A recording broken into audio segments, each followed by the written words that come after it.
Hi, everybody. I see that we've got people still joining us, so we'll not get started straight away. But welcome everybody to this webinar for the launch of the next round of the Digital Good Research Fund.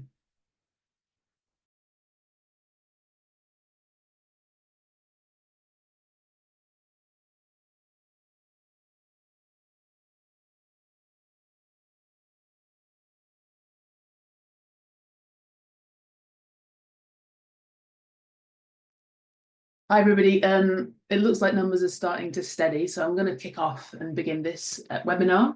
Thanks everybody for joining us today.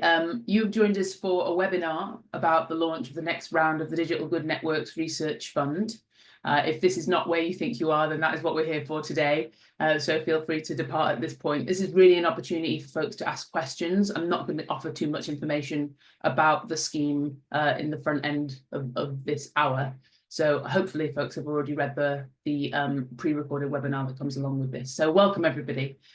Just to let you all know, my name is Ros Williams. I'm the interim director of the Digital Good Network. I also lead our challenge area of equity, and I'm interested in capacity building for the network as well. I'm based at the University of Sheffield, and it is lovely to see so many folks joining us. If you've just joined us now, welcome. It's great to see more people coming into the room. So just to give a little bit of housekeeping, we've got this event being recorded as I speak. It's being live streamed for you guys who are on here now, but there will be an opportunity for folks to watch this again later. So if you do need to leave at any point, don't fret, because it will be available online as soon as this is over. Zoom captions are available. If you look in the chat, my colleague Ruth, who's on the call with me, will be able to give you instructions if you don't already know how to do that. We've had some requests for accessibility regarding that. So Zoom captions are available. I'm going to speak for no more than 10 minutes, probably not even that. So hopefully we'll hear a little bit more from you guys. We'll open up the discussion and take some questions from the audience. And if you do have questions, I'm sure most of you have used this Zoom functionality before, but please don't use the comments. Rather use the Q&A, the question and answer function on Zoom. Makes life a lot easier for Ruth to manage the questions, and hopefully it will ensure that you get an answer or a response to what you've written there. So please do not use the comments section, just use the Q&A section of Zoom. And obviously some of your questions will be very, very specific, I'm sure. If we cannot, or if I cannot, or Ruth cannot answer those today, it may require some follow-up. So do make a note of the email address, info@digitalgood.net, for any questions you might have. So as I mentioned, this Q&A is designed to accompany the pre-recorded webinar, which launched the Digital Good Research Fund Round 3. Hopefully folks have watched that. I'm not going to repeat all of that now because your time is valuable, and rather I'd want to make sure that everyone gets an opportunity to ask questions. But with any luck, folks have already watched that, and if they have not, then they'll have read thoroughly the call guide for the recently announced call on our website, digitalgood.net. So with any luck, none of the information about this call is a surprise to you at this point. But if you have not watched that, it may be worth you pausing this, following the recording of this live webinar, another point, and watching that webinar now.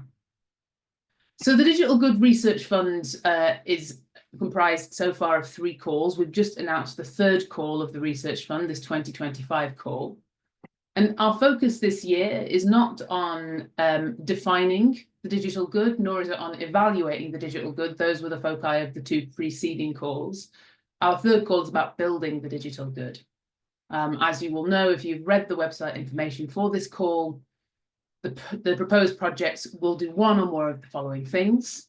They'll generate or rework digital technologies with the intention of achieving the digital good. They'll explore how the digital good might be built into specific technologies, specific contexts or domains. Also, we hope that some of the applications will consider the role of diverse communities, sectors and organisations in building the digital good, but also some of them test the methodological innovations available to us for building the digital good as well. As you will, I imagine, get from this call, the idea of the digital good is threaded throughout our entire network, but also this call. So do bear that in mind. I'm going to come back to that shortly. But if you're interested to know what it is we are looking for, again, this information is all online, but we want you to focus on one of our, or more of our, 3 key challenges, our 3 key societal challenges: equity, sustainability, and resilience. If you'd like to learn more about any of those, you can go to the outputs page on digitalgood.net, where we have written a piece for the British Academy. What do we mean when we talk about a good digital society, which interrogates those 3 terms in turn. And you might be interested to understand our take on those. We're not wedded to those takes. We're keen to hear other folks as well, but it very much is the kind of that triad around which we drape all of the digital good networks work. So we would expect you to engage with at least one of those terms in your application.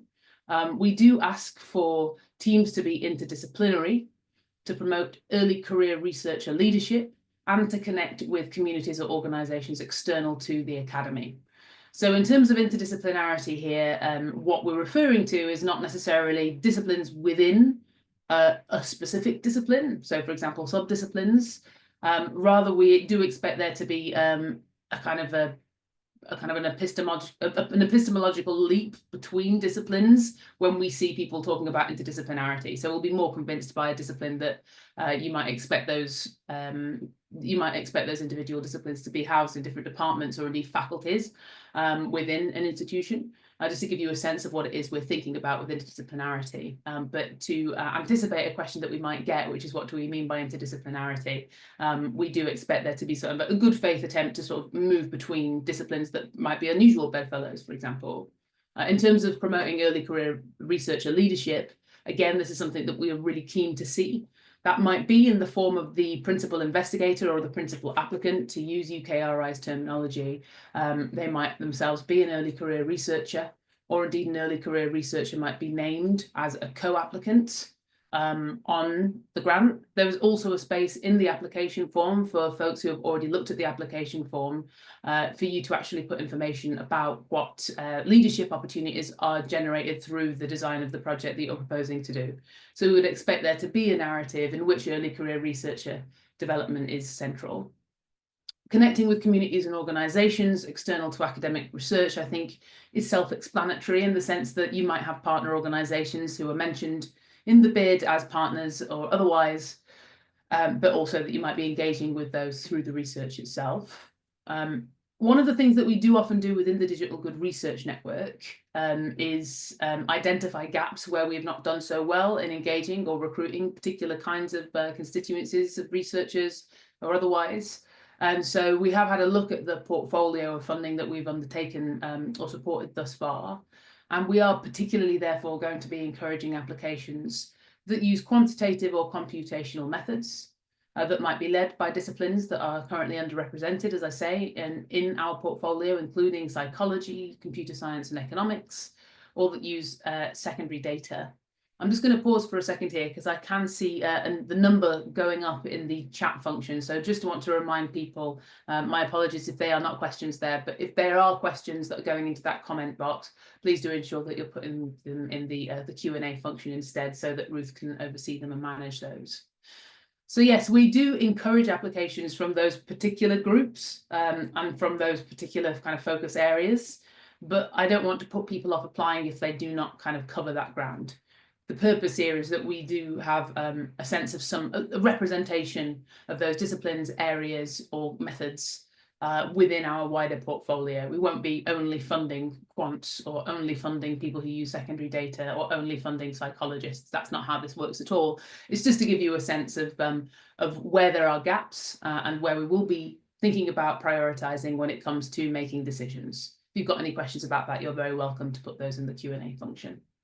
So I mentioned on the preceding slide that digital good as an idea is something that's sort of woven into the work that we do, but it's also woven into the call as well. So there are some presumptions made at this point in the lifetime of the Digital Good Network that if we don't all agree on what the digital good is, then at least we're working towards a sense of how you might define that. We have already had a call called Definitions and Foundations of the Digital Good, rather, where people were exploring ideas of how you might define that.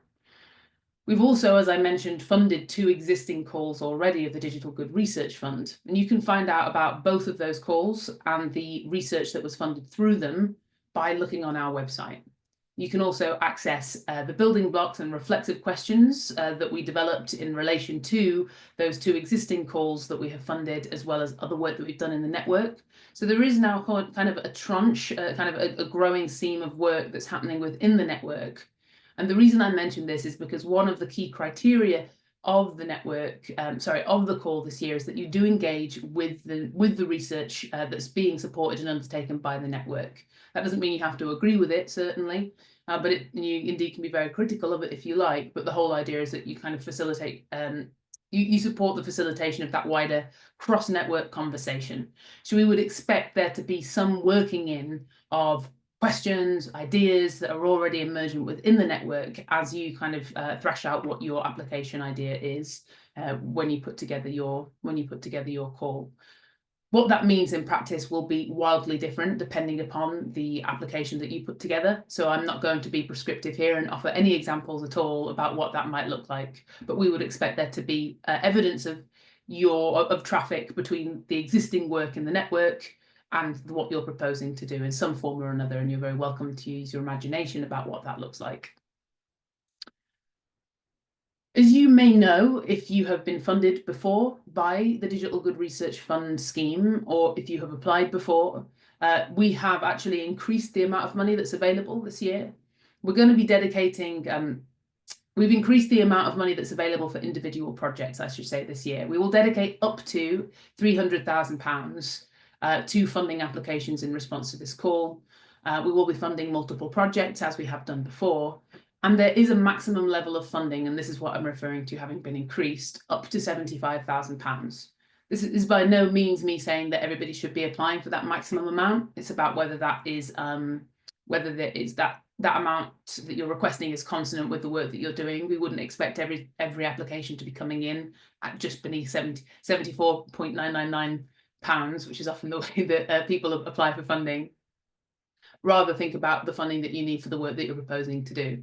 But the reason that, just for people's information, the reason that we have done that is because we anticipate that some of the work that we might be funding through this may be more practically focused. It may require access to data sets, this sort of thing, that may be more expensive, or, for example, the funding of surveys and things like that, which often can be quite expensive.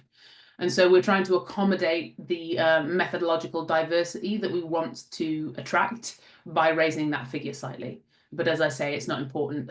It's not vital that everybody asks for that top amount of funding.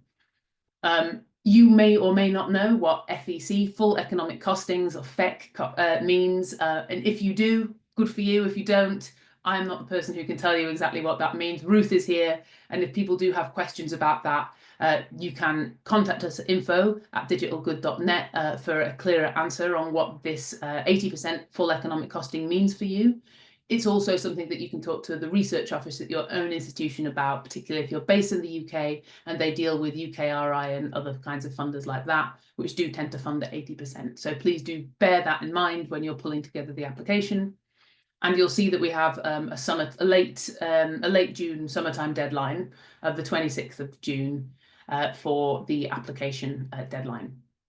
So just to mention that we do have some further support that will be available. As ever, the individual scheme pages are available for folks, but we'll also, following on from this live Q&A, have a sandpit event, which has worked successfully before for people who have applied for this scheme. So the idea of a sandpit event is that folks come together based around a particular project idea or discipline or expertise in a method or something like that, to come together to comprise a team that would then apply for funding. Attending the sandpit is no guarantee that you'd be part of a team that meets through the sandpit, nor is it a guarantee that you'd be funded, but it is an opportunity for folks who think, I've got this big gap area and we need that filled. There'll be the kind of a function of that sandpit will be for people to put up a notice board that says that we have this gap. Do you think you might fill it? Do get in touch, that kind of thing. And if you are an ECR, then we do hope that you might consider coming along to the support webinar. We held this last year. I think people felt it was successful. We had last year a recipient of the first DGRF round talking to people who wanted to apply for the second. And we're hoping to have something similar like that happening later in April too. So hopefully that gives you a sense of what the fund is all about. Again, there's information online if you have questions substantively about the fund and its purpose or its focus in this particular round. But now over to you and any questions you might have. I'll just wish you all, though, good luck if you are thinking of applying, and we really encourage all applications. Thanks so much. Thanks, Ross. We've got a good number of questions in the Q&A, so if you want to open that up and dive straight in. Thank you very much, Ruth. Yes, I will start to do that now. Bear with me. It's got 18 different tabs open. It's a modern malaise. Right, Q&A. Okay, so the first question I've got in front of me is whether existing or preceding or previous DGN grant holders are eligible. Yes, absolutely. It may well be that there is an opportunity for you to sort of connect the idea of building in relation to definition or evaluation that you might have done in one of the preceding calls. So there's absolutely no reason why you couldn't apply. Absolutely, we would encourage that, particularly if there's a thread that you can tease out of continuity between those. I think it'd be really interesting to see such an application. Fran Tracy's asking what for a judgment on including commercial companies for technology development and costing that as consultancy in the bid. I won't speak to how best to cost for that. Ruth can speak to that, and if you have any specific questions, Fran, about that, then it might be worth you dropping info@digitalgood.net an email about the practicalities of doing that. But regarding the sort of, I think, the meat of your question, which is, the judgment on including commercial companies, there is no reason why you wouldn't, you couldn't do that. We have had successful DGRF fund applications before where partners from private enterprises have been named. And certainly we are keen to invest in research that crosses across different sectors. So please don't feel reluctant or that we would be off-put by that. As long as you're engaging with the sort of the spirit of the call, and there's a reason why that partner is the most suitable one, then it makes absolute sense that you might that you might name those in your bid. So just thanks for that question, Fran. Regarding another question that I can see here is whether folks can adapt and resubmit a proposal that was unsuccessful in the previous round. As folks may know, one of the things that I think we're quite proud of at the network, and it's also quite unusual about the network, is that we offer feedback to all folks who apply to the DGRF. People do get qualitative written feedback from 2 individual reviewers taken from our College of Experts and our management team. And that's part of our commitment to equity, diversity and inclusion, making sure that folks can actually see and develop their research proposal further. Very often not everybody has access to that kind of feedback, so that's the sort of the spirit of that. And the reason I mentioned that to you, the person who's asking about adapting and resubmitting a proposal, is that there is no reason why you couldn't adapt and resubmit a proposal, but certainly do consider both the feedback that you've received, particularly if it was constructively critical. I hope that it was in your experience. So do consider that, but also think about the shift in focus of the call.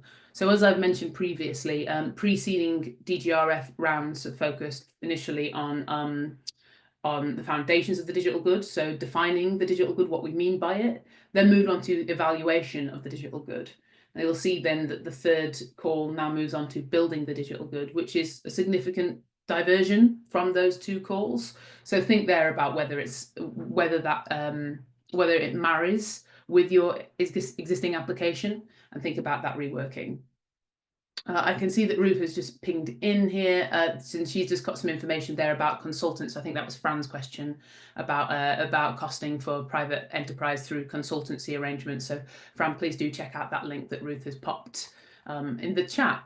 Rashid has asked, is it possible for researchers and teams not based in the UK to receive funding and support? Thanks for the question, Rashid. Yeah, absolutely. We're really, really keen to support through our commitment to internationalisation, the involvement of researchers and other organisations from beyond the UK. But do bear in mind that to be the principal applicant for this grant, you need to be based at a UKRI compliant UK-based research organisation, so be on a list basically. And I see that Ruth here has put a note in the chat there for you to check out, Rashid, about that question. There's lots of useful guidance about this. So there is no reason why you'd be precluded from being invited, but it is likely that you would need to collaborate with colleagues within the UK, if Rashida is you talking about yourself there, or if you're based in the UK, those are the colleagues working as part of a team where you as a UK-based researcher are the principal applicant. And I think another anonymous attendee who's asked, I will be the lead applicant from the UK, but the research study will be in Kenya with international colleagues. Would this be okay? Much the same point as I made there. Yes, it absolutely would be, so long as it was clear in the case of this research project why you were doing the research there in that particular context, how it relates back to the focus of the Digital Good Research Fund, but also that it complies with the arrangements in place, as in the principal investigator is a UK-based organisation. Somebody has boldly asked, how many applications can one submit? I mean, as many as you like. No, I'm not actually sure, Ruth, what the rules are on that. But to my mind, it's such graft to put an application together that often it's advisable to kind of put all your eggs in one basket when it comes to a research scheme. So I wouldn't like to say that you can only apply once to an individual fund, Ruth, but I mean, it's bold, an anonymous attendee, to ask that question. Ruth? Got me to come in quickly, Ros. Yeah. Hi, everybody. I'm Ruth. I'm the network manager for the Digital Good Network. So we don't actually have a rule on how many applications one can submit. And so, you know, people are welcome to submit more than one. But like Ros says, it is a lot of effort to submit one, and a lot of time goes into it. So I know in the past people have submitted 2 before. I wouldn't imagine anyone would want to submit more than that. But yeah, we don't actually have a rule on that. So you could submit 10 if you wanted, but I probably wouldn't recommend it. And actually, related to that question, I see Daniel Mutibois has asked the same question. Is it permissible to be part of 2 applications? Yes, Daniel, it is, if it's appropriate for you in that case. Somebody has asked when the information for the Sandpit event will be sent out. If she hasn't already, I'm sure Ruth will add a link where you can sign up for the Sandpit. It is worth just when you're putting your thoughts together about coming to the Sandpit, looking at the form that we use for people to apply, because we do ask a few questions there. Depending upon demand, the questions can become a kind of an application. We do have to demand manage. So do think about what it is you'd want to get out of the Sandpit when you're thinking about applying. So give us a sense of what it is, which gaps, for example, you might fill or want filling with the particular idea that you may have, or if you don't have an idea and you're coming fresh with a blank canvas and you want to meet other folks, making that clear in the application too. But I see that Ruth has put that link in the chat, so please do sign up for that as soon as you can, please. Rachel has asked, would software or app development designed or built for designed to build or further the digital good be in scope of funding? Yes, absolutely, Rachel. I mean, one of the reasons that we have sort of pumped up the amount of money that we're funding this year is that sometimes proof of concept for things like app development can be costlier for various different reasons. So as long as it is clear and coherent, that link to the focus of the call, then absolutely the building of an app may be for the building of the digital good, but obviously you need to think critically about that. Typically, when we see people applying for this fund, and it's not typical, but we have seen examples in the past where people have applied and they've just obviously used the fund as a sort of a vehicle for something they were going to do anyway. So if the idea, Rachel, was to develop something inspired by this kind of goal towards the digital good, then that would make much more sense than like, oh, I wanted to build this app, this fund might work for it. There needs to be there needs to be a sympathetic sort of consonance between what you're proposing to do and the call, but I'm sure that's obvious to you already. Franz asked a further question, would it be viewed as positive to have an ECR as the principal investigator? So for folks who've not applied for this kind of funding before, if you see questions where it says PI, it means principal investigator, which is the first person who's named on the application. Now with UKRI, they call it a principal applicant, I think, or the primary applicant, or something to this effect. Project lead, Ros, project lead. They call it neither of those things. They call it a project lead. Thank you, Ruth, who corrects most of my errors in life. She's very handy to have around. The ECR being a PI or the project lead, yes, absolutely. Would it be viewed as a positive? It would be viewed as a positive if it was clear that this person's an ECR and there's an opportunity on the form to explain that the person is an ECR. And also, importantly, with this, Fran, to explain in what ways this pushes the ECR forward. So it's not simply, Fran, if this is you, you're talking about, oh, Fran's an ECR and has got this, in what ways is this developing you, Fran, as a researcher? Is it budget management? Is it managing a research assistant or research associate? Is it engaging with new kinds of data forms that we've not dealt with before? There has to be something that's a step change for you as an individual as well. Those are the really clear things. You don't need to be the PI or the lead applicant or the project lead to be able to do those things. So yes and no, is it looked on favourably if it is clear for the reason for why that is that arrangement has been struck. Is there a priority among the 3 core themes in the upcoming funding round? Asks somebody. No, there is not. As you will see across the portfolio of different of our 3 research areas across the activity that we do. So we fund internships and fellowships, the Digital Good Research Fund, various other bits as well. Across all of those, I think we're doing well to cover all of those different challenge areas. So there isn't. So please don't be sort of put off applying because you think, oh, we've already got lots of equity, for example. We do and are keen for encouraging lots of applicants that spread across all of our societal challenges. Somebody here has asked if the funding is targeted to academia only, and then has mentioned some of the qualifying criteria. And these are questions that I'm not sure that I could answer. Do they need to be a limited company or can they be self-employed and that kind of thing? I would really suggest here on the point of non-academic organisations, to the person who has asked this question, to get in touch at info@digitalgood.net for the specificities around that. But just to answer your first question, it is targeted at academia in the sense that the project lead would need to be based at a research organisation that's recognised by the UKRI, by UK Research and Innovation, that fund the research councils, including ESRC, that fund us. So in that sense, most of the organisations on that list are universities. And so we would anticipate that the people who are leading them are more than likely to be academics based in academic universities. They don't have to be. There might be other arrangements that work depending upon that list and who applies.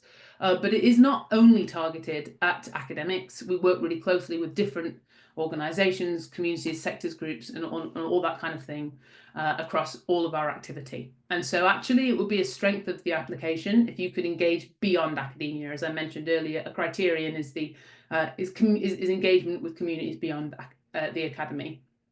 And so though targeted at academics nominally in the sense that the project lead would need to be at a university, it's not targeted in spirit only at academics. I hope that answers that part of your question. But as I say, the specificities, it is best just to, I see Ruth has shared a link in the chat, so follow the breadcrumbs that Ruth put out there. But if you have any further questions about that, please do be in touch with us at info@digitalgood.net. Are there requirements to have a minimum or maximum number of team members? Somebody else asks. Everybody's anonymous for some reason today, so I'm sorry I'm not using people's names. No, there is no minimum. Sorry, no, there is a minimum, as in we would expect there to be at least a couple of people to tick that box of interdisciplinarity.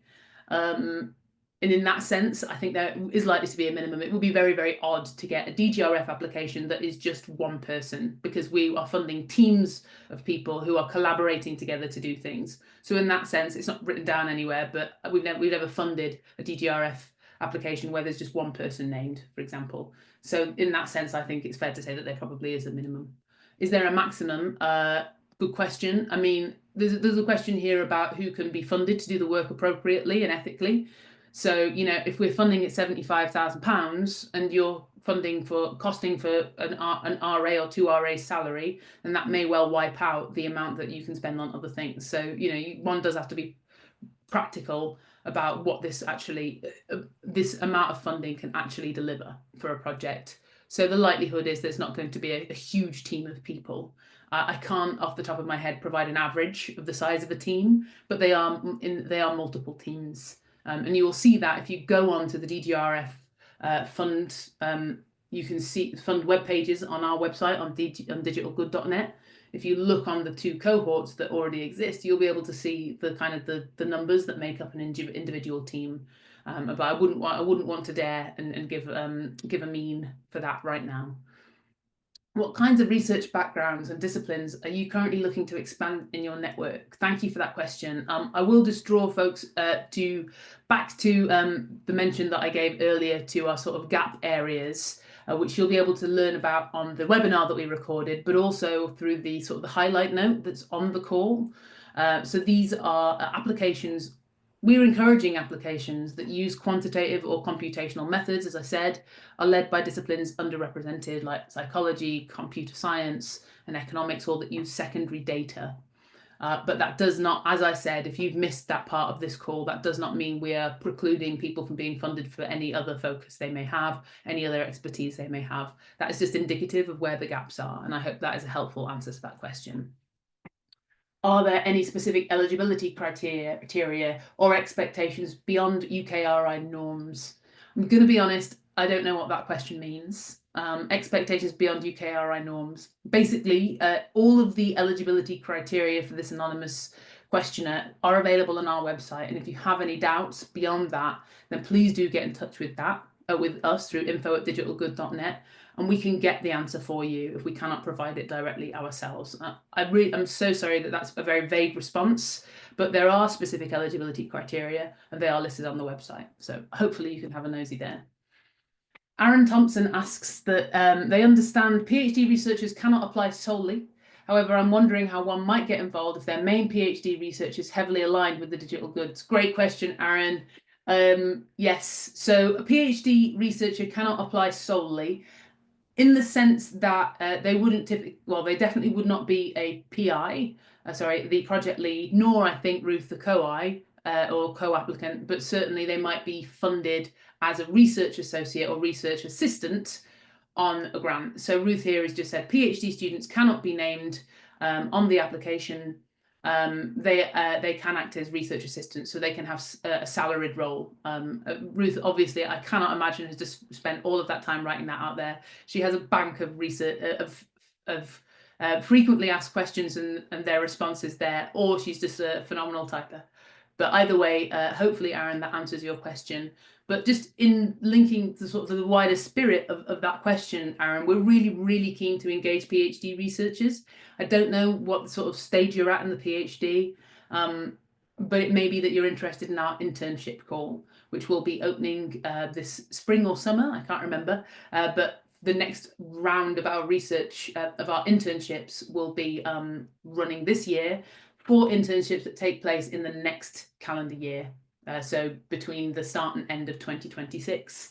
So Aaron, if you or you're thinking about your colleagues who are doing PhDs at the moment want to engage with the network, and this isn't quite right for you right now, absolutely get that. We've all been there when there's something that looks great and just the right fit, but it wasn't meant to be because of timings. There may be other opportunities for you to engage with the network. So I would encourage you to have a little nosy about the website to find that out.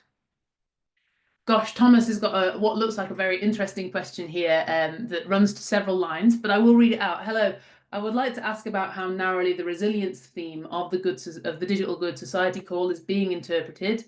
Somebody here, Thomas, is interested in putting together a methodology-focused bids to do with synthetic data generation that allows existing data sets to be linked to various other things. We see open access to linked data sets supporting the resilience of the digital environment. I'm getting the sense, I'm not going to read out that whole question. I'm getting the sense that you're asking, would that make sense? Would it be consonant with our definition of or idea of what we mean by resilience? And I suspect it probably could be, Thomas, so long as you make a clear case in your application for why you're using the idea of resilience. We are very much we're open to challenge, to critique, to engaging productively in conversation about what all of these challenge areas mean. All of these words, resilience, equity, sustainability, they're all very loaded. They're all contested. They mean different things to different people. And importantly, as your question reveals here, in different disciplines as well. So I think that we're very much open to the different ways that people receive and engage with those terms. So I hope that is helpful to you. But if you do have any kind of further doubts about that, then please do get in touch with us. Somebody here is asking about, does the DGN envision balancing technical innovation with critical social inquiry in funded research projects, or how does it envision balancing technical innovation with critical social inquiry? Interesting. I'm not quite sure if this question is getting at, are we funding people to build stuff, or are we funding people to critique? I'm not entirely sure what that question is getting at, but I will have an attempt at answering it. And it is this: we are, as a network, wedded to the idea that we cannot only engage in critical social inquiry that is not also thinking about what kind of futures we do want. And in that regard, we're interested in the idea of building, not simply as a kind of a practical pursuit of like making an app or building a website or creating a wearable or something like that. The idea of building is this idea of generation, of creation, of thinking about what it is we do want rather than simply saying what it is we do not want. So the idea of the digital good as a sort of an intellectual pursuit for us as a network is about the idea of creation. And so it makes absolute sense that we'll be thinking there about building. So in this way, we are absolutely not against the idea of, by any stretch of the imagination, critical inquiry, but rather that is being deployed in an effort to generate the kinds of futures that we do want, rather than the presents that we've got that we do not want. And so I hope that gives a sense of the sort of the spirit behind this call, but it's absolutely not a call where we're just getting, we want you to build an app. It's a call where we want you to engage thoughtfully with the existing research of this network and help us to think about not only what a good digital society is, but how we get there. I think I have already answered this question about whether there is a specific societal challenge that we're interested in. No, there are the three on our website, all of which we are equally interested in receiving applications from. Another person has asked if there's any flexibility in how we structure our teams. Can early career researchers lead proposals or co-lead with senior colleagues? Yes, absolutely. They can lead proposals, as I mentioned earlier. They can also co-lead in the sense that they might be co-applicants. For folks who have not yet looked, the application form, I think, is a really interesting one. We worked really hard on it. And there's a big opportunity in there for you to articulate how exactly it is that you are developing as a researcher, or how you are developing ECRs through the activity that you're proposing to do. And so it may be that a co-applicant or a kind of a co-named researcher on this application could be leading a work package, for example. So in that sense, might take on a substantive leadership role, even though they are not the principal or the lead applicant. So please do bear in mind that we are, I think, quite broad brush in how we think about this idea of leadership. You do not need to be the PI, the principal investigator, the project lead, the lead applicant. Does not need to be the ECR, but certainly naming the ECR in the bid can be a really big thing for the development of an ECR. So please do seriously consider why you have not named an ECR as a named co-applicant in a bid. There's got to be a really good reason for that. Because it's not justified very often. And there are ways that might be more challenging, that mean you have to work with your research office to make sure that that person has a contract for the lifetime of that grant. But think here about how you can make sure that an ECR is built into the grant as a named researcher. That would be an ideal situation, I think, for everybody involved. So somebody here has asked, can you speak more about the expected outcomes in terms of building the digital good and computational methods?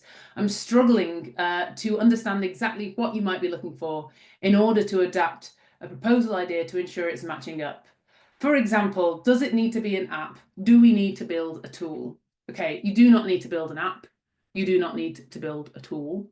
You may want to build an app and you may want to build a tool. And some of the questions suggest here that some folks are applying with that quite specific idea in mind, which is absolutely welcome and fine. But I think the question that you're asking here is, what does it mean, first of all, the idea of building the digital good, but also what do we mean by computational methods? So first of all, building the digital good, the idea here is that there has been a step forward in our thinking as a network from the idea of foundations of the digital good. So you can look at the first call of the DGRF, and a lot of this, I think, comes further into relief when you look at the work that we have funded and the motion that's taking place in those different rounds. So if you look at that first call, the idea of the foundation was central. So how are we defining the digital good? Evaluation, how can we measure, what do we value in the digital good such that we can then measure that it's happening, for example? And that's something that we talk about at length in the building blocks report that you can look at and that's mentioned in the call. And then in this one, building the digital good as well, how do we deploy that knowledge, those skills, that critical investment that we've put into those first calls and those ideas that have come out of that, for thinking about how we then create this idea of the digital good. And you know, we're very open to what that means. And the reason we're not doing the research ourselves is because people can think of loads of better ideas than I certainly could about what it would mean for the digital good to be built, for it to exist in the world. And so we're just keen for people to come up with various ideas there. Regarding the idea of what a computational method is, I think that's a broad brush. Generally, that would tend to be more quantity type things that might be used more in human-computer interaction or computer science. You might see some of those methods being used more regularly. If you're interested in that, then you can certainly look at the work of folks like Scott Hale, for example, who is part of our management team, and he works with computational methods to get a sense of the kinds of things that we're sort of gesturing towards when we use that term. But we're very broad in what we mean by this idea of computational social science and the methods that they're employed there. And we'd be keen for you just to articulate how your project fits with those with those gap areas that we've flagged. I hope that answers your question.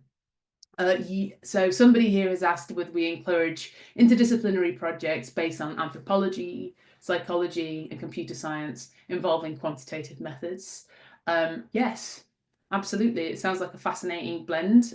But again, please do think about how that entanglement of disciplines and their different approaches is valuable toward the application and the work that you're proposing to do. Sometimes people might put things together because they think, oh, that looks much more fundable. But actually, you know, putting together the right disciplines is its own craft, as I'm sure you're working through with your colleagues there as you're trying to put together that team. You know, working across disciplines means that, you know, there are various different agreements and compromises that have to be made. So it does need to make sense in the context of the application that you're proposing. On the surface of it, though, that one sentence question, yeah, I'm sure that would be a fascinating blend depending upon the problem area to which that blend was deployed. I hope that that's helpful. What kinds of outputs beyond academic publications are most valued by the Digital Good Network in terms of impact? It's a great question. We get all kinds of different outputs coming from our projects, whether that's podcasts, policy reports and briefs, blogs, animations, all sorts of different things. We work really closely with our communications and impact and engagement officer, Dee Goddard, who supports different Digital Good Network funded activities, including the Digital Good Research Fund, to think about how they might want to communicate and disseminate their research and how they might have social impact with that. Not all research can do that, and not all research will do that, and not every researcher wants to. And I think, you know, we have to be relaxed about that. But if you see ways that your work might have social or other kinds of impact as recognised by UKRI, then flagging those in the proposal is always a wise thing to do, I think. And certainly we can try and support you in doing that. But we don't have a kind of a hierarchy of things we more or less value. And this is kind of a similar question, do we then as a network have pathways to connect our findings with policymakers and public institutions? Yes, we do. I mean, we work closely with a whole range of different organisations in our work. We have presented to, you know, the Chief Scientific Officer of DCMS very recently, for example, later this week. Some of us are presenting work from our Public Voices in AI project in Parliament. We do connect with a range of different policymakers and stakeholders through our work and have a wealth of connections there. And so, as I say, Dee Goddard will be the point of call for our DGRF recipients in round 3 to think about how to facilitate those connections.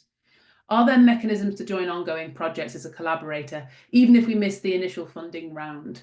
There are not any formal mechanisms, no. I mean, you can certainly reach out to individual projects to see where they're at with their DGRF work and connect with them and think about how you might collaborate in the future. But these are discrete pots of funding to fund for a short period of time a set of work that's been elaborated in the proposal that gets executed over a set period with the ideal situation that all of our projects end within the cohort period so that the network can move forward and build upon that. Do we support, how does the network support interdisciplinary collaborations especially between technical and social science researchers? It's a really good question. How do we support it? Well, we fund research that does that. So if you're coming to the party as a pair of people who might be more social science led, but also some folks who might be from STEM backgrounds or using other kinds of engaged in other kinds of disciplines or using other kinds of methods than we typically find in social science. If you can make that connection yourself and then present a compelling research case in a funding application, then that's how we support that kind of thing, certainly. You also, if you're interested, look out for masterclasses later on in the year, where we're thinking there about different kinds of methods that we want to support as a network. We also, of course, have our PhD summer school as well, which you can learn more about. We've got the third one coming up, and there might be one or two people on this call who are coming to it, and we're looking forward to seeing them if they are. But we do support that in a range of different ways, and we would hope to see some interesting collaborations and unions between technical and social science researchers, if that's how you sort of choose to binarize it in this next round. Oh, someone was asking a really difficult question about how many's and whatnot. So Bob, how many applicants did you receive per previous call approximately, and what is the success rate? What percentage of these were allocated to pre-92 universities? Fantastic question. I don't know the second part of that question. Ruth, I'm not sure if you would know. So basically it's the blend of research, the blend of different kinds of institutions. So Russell Group versus... Well, I don't have that exact figure on at my fingertips, but I can tell you that for the first round, we received 92 applications. For the second round, we received 63 applications. And for each of those rounds, we funded 9 projects. So 9 for the first round, 9 for the second round. Obviously, this round is a little bit different because the funding has changed slightly. So, there's £300,000 funding available at 100% FEC, and teams can bid for up to £75,000 at 100% FEC. So, the numbers may work out slightly differently because we could, in theory, have as little as 4. We could, in theory, be able to fund as little as 4 projects this time, or maybe more if people bid for less. So I hope that gives people an idea of what our previous success rates have been, but it doesn't mean to say that it'll be the same this year. The other thing I'd say in terms of what percentage of these were allocated to pre-92 universities, obviously, like I said, I don't have that on my fingertips, but if you take a look at the projects on our website, you'd be able to see how many of those had been allocated. So I'll post the link in again where you can filter by Digital Good Research Fund, and you'd be able to have a little look at that yourself.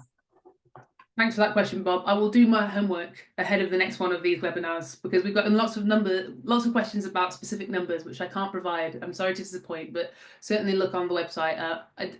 I don't know if the question is also getting at whether you think the odds are better if you're at one university over another. The statistics kind of will bear that out for you when you look at the website and who is being funded. But what I can say is that we have had a diversity of different kinds of institutions represented in the DGRF mix, in our internship schemes and our fellowship schemes, and I hope that is the case when you look at the website, that you'll see that there. Please do not be discouraged from applying for this because you think we're only funding people in what different funders call it the Golden Triangle in London or something like that. I don't think we're affected in the same way by those challenges, Bob, if that's what you're getting at with that question. So please don't be discouraged from applying, but because of a concern about the reputation of a university or otherwise. I hope that is helpful. The Sandpit is a question that somebody has asked for. Is it the only platform for making team connection? What other platforms are available? Yes, it is, I'm afraid. I mean, we can't facilitate lots of connections between lots of different folks.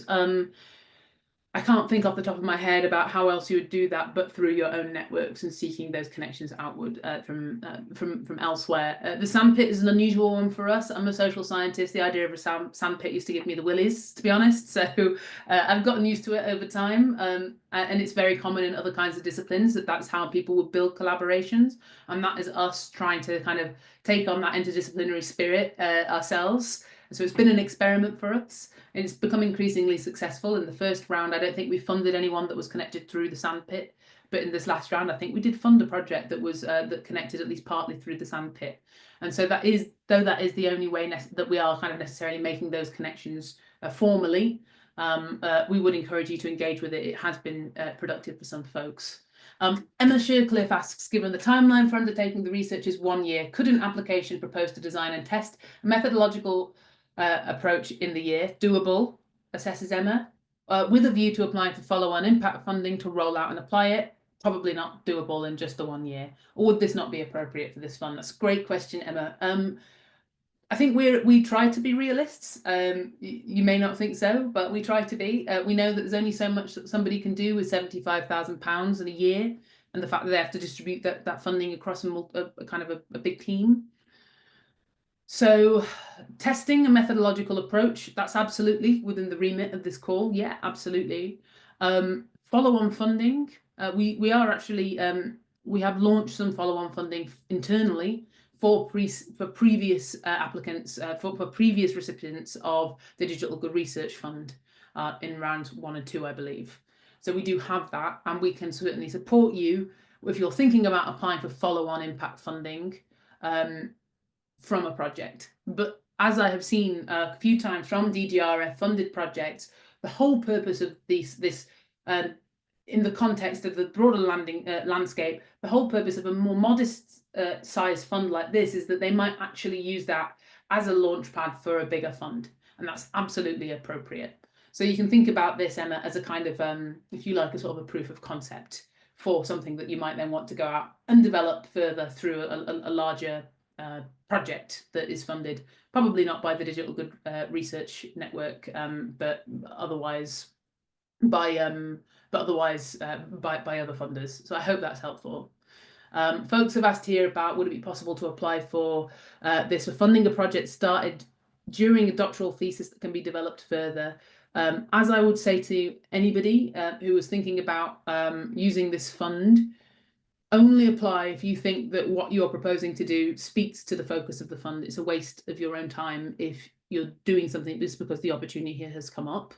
I don't know whether that is your situation, but what I would say is that if it does chime, it does resonate with what you've done for your PhD in a clear way, then absolutely that might be the foundation for a really great application. But you would need to think about how you're working as part of a team to do this. You must bear in mind that a big criterion of this application scheme is that we fund people based upon the composition of the team, how it makes sense in terms of what's being applied to be funded, how the different disciplines come together, how ECRs are being developed, all that kind of thing. So nominally, yeah, sure, but please think about how it would then chime with the rest of the criteria that we'd be assessing your application against. Folks have asked here about the possible expense of developing apps. Proof of concept with the money. Yes, indeed. I hope that my preceding question, the question that was asked before, the one I just answered, helps to answer that. Yes, absolutely. I can imagine that being a really useful way of using this kind of funding. But again, only if it connects with the focus here, which is the digital good, not if you've just got an idea for a great app and you think this is a good opportunity to get some money for it. So please do think about making sure the application is sympathetic to the call. Do we fund projects that build in multiple country research network on AI adoption, running multiple research events to build this network? Typically, what we're trying to fund here is novel empirical research, whether that's with primary data that's been collected or secondary data or otherwise, or that might be evaluating something, building something in the case of this call as well, of course. It doesn't sound necessarily as though what's being proposed there is within scope. But without more information, I'm afraid I can't necessarily answer that question. It may be that it is, but we would need a bit more detail. So I think this is an instance where I suggest you email info@digitalgood.net with that question, if I may. People have asked, is it possible to use secondary data and primary data? Is it better to focus on secondary data?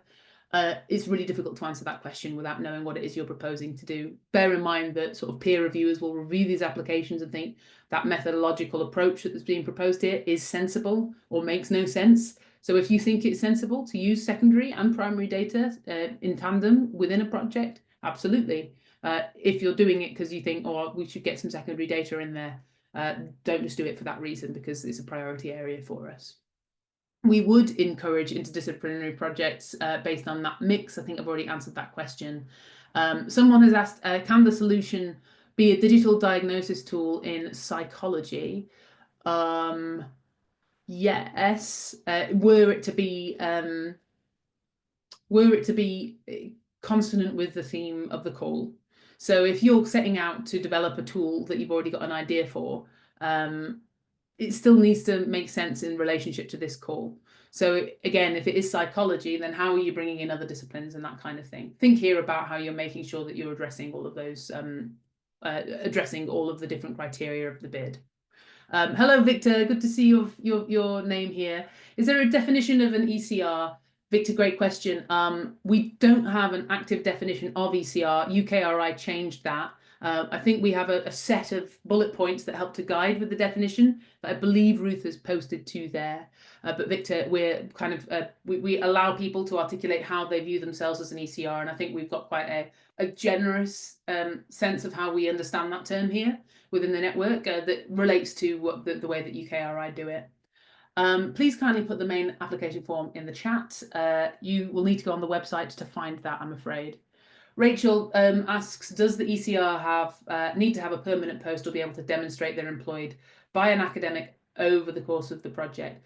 Rachel, you do not need to have a permanent post, but you would need a letter from the research organisation that proposes to host you or to employ you for the period of time of the grant. You'd need to work with the PI if that is not you, the lead applicant if that is not you, and you'd certainly need to work with your research office to secure that letter as part of the tranche of material that you submit as part of the application. So you do not need to be permanent, but you would need to be contracted for that time. Is there a link listing the previous winners of your grants and their universities? Bob again. Yes, Bob, go on the website. You'll find the list of previous grants and their university affiliations listed next to them.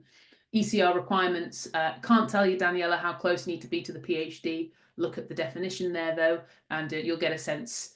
Do they need a PhD? You do not need a PhD. Do you need to have finished your PhD? I think we would expect if you're in a PhD that you will be doing the PhD and not be focused on the call, but please do look at the chat where Ruth has already put some information in about applicants with PhDs applying in the middle of a PhD applying for this fund. How will the research findings and outcomes be utilised and actioned for the future of the digital good? Great question. So as you may or may not know, we're working towards the idea of a digital good index, but with only 4 minutes left of this webinar, I cannot go into great detail about what that index is going to look like here. You can look at the building blocks document that we've put up in the call to take a look at that, and we would expect all of the Digital Good Research Fund applicants that are successful to work with us in the development of that index over the lifetime of the network. So we see some really clear pathways to impact through all of the DGRF work that we're funding. Well, funding allocated for this project include costs associated with building a physical project, prototyping, manufacturing or hardware components. Yes, certainly it could do, but bear in mind this is only £75,000, and I know that some of those words there suggest a great expense to me. So one does need to be realistic with these things. Thinking about this, I think, as other colleagues have suggested in this chat, as more of a proof of concept would be sensible, I think, in your case. For someone who wasn't involved in the previous 2 calls, could that put them at a disadvantage in terms of alignment or decision-making moving forward? I don't believe that it would put you at a disadvantage because all of the applications are being assessed on their individual merits. You may apply if you come from a different, if you've already been funded once, it would still need to make sense in relation to the core focus. And I don't think it would put you at a disadvantage in any way. No, certainly not. We're keen to support a range of researchers from across disciplines and across institutions. So please do not be put off. Victor's asked, do we have any strategies to deal with the traditional unbalanced dominance by Russell Group unis? I'm thinking on the BA doing randomization. Great question, Victor. Not today. We're not exploring the idea of randomization today. We will have a think, Ruth and I, about the distribution of funding across different research institutions and think about that a little bit more. I think that could bear a bit of thinking about. I've not noticed it as what I might describe as a problem myself. I think this might link to Bob's question here. It's about 100%, 11% success rate. Thought about using a lottery systems. Yeah, thanks both of you for this suggestion. You're an innovative project concerned with equity. Consider adopting and pioneering innovative ways of awarding funding. Quite, what a lovely message to end on, Bob. Thank you. We will think about that, but it's not quite ending. I'm going to answer these final questions before we sign off with our final minute. What is the spread of the grant winners across the global south and north for the last 3 calls? Please do look on the website for that. Though bear in mind that all of the lead applicants will be based at a UK institution. And could you clarify how the team will be selected during the sandpit? Come along to the sandpit and find out. It's pretty iterative on the day. Thanks everybody for your questions. I'm really sorry that you've just heard me wittering at you for the last hour or so, but hopefully that gives you a decent sense of some of the stuff, some of the questions that will come up even if you didn't ask one yourself. Ruth, thank you all very much for putting all these links in the chat. And if you do continue to have questions, Ruth does flag here that you can always email us at info@digitalgood.net if you've got outstanding questions or more complicated ones or more niche ones, perhaps just related to yourself. Just it is left to say good luck if you are thinking of applying.